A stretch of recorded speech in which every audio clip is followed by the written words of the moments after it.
বীরভূমের পাথর ব্যবসায়ী টুলু মণ্ডল সে কোথায়, এখনো তার খোঁজ পাওয়া যায়নি।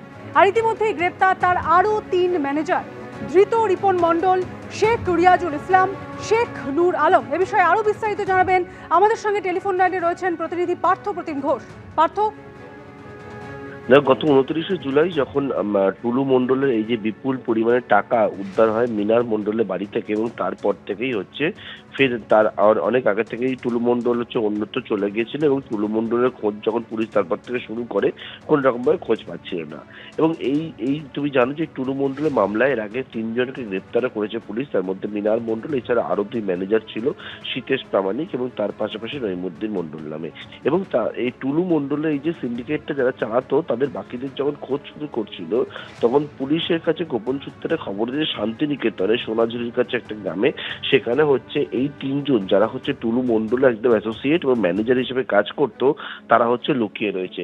এই 3 জন হচ্ছে মূলত হচ্ছে রিপন মণ্ডল ওরফে আমির সোহেল, এছাড়া শেখ রিয়াজুল ইসলাম ওরফে রাজ, এছাড়া শেখ নূর আলম। এবার এই 3 জনের দায়িত্ব কি ছিল, পুলিশ সূত্রে যেটা খবর, টুলু মণ্ডলের যে একাধিক ডিসিআর গেট যারা চালাতো, সে যে জায়গা থেকে হচ্ছে নকল ডিসিআর ইস্যু করা হতো এবং কোটি কোটি টাকা যে রাজস্ব ফাঁকি দেওয়ার যে কারবার সে করতো, সেই জায়গায় এই বিভিন্ন গেটগুলোর দায়িত্বে থাকতো হচ্ছে এই 3 জনের।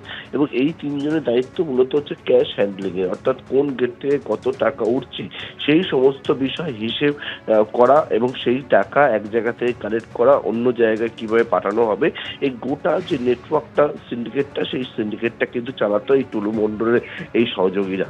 এবং সেই মতো এই 3 জন কিন্তু টুলু মণ্ডলের ম্যানেজার হিসেবে কাজ করতো, তারা লুকিয়েছিল। এবং গতকালকে তাদেরকে পাকড়াও করার পর, তাদেরকে জিজ্ঞাসাবাদ করার পর গতকাল রাত্রিবেলায় 3 জনকে পুলিশ গ্রেপ্তার করেছে।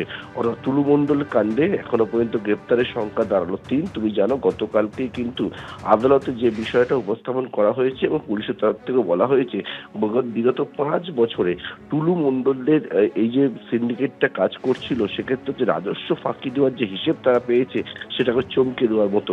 বছরে প্রায় 500 কোটি টাকা এবং 5 বছরে প্রায় 2,500 কোটি টাকা সরকারি রাজস্ব ফাঁকি দিয়েছে বলে এখনো পর্যন্ত তদন্তকারী জানতে পেরেছেন। এবং যে ডিসিআর গুলো তারা বাজেয়াপ্ত করেছিল, সেই সমস্ত ডিসিআর বিএল এলআরওর যে রিপোর্ট, সেই রিপোর্ট এসে পৌঁছেছে এবং তারা ইতিমধ্যে জানিয়ে দিয়েছে যে সমস্ত ডিসিআর গুলোই হচ্ছে জাল করে তৈরি করা হয়েছিল।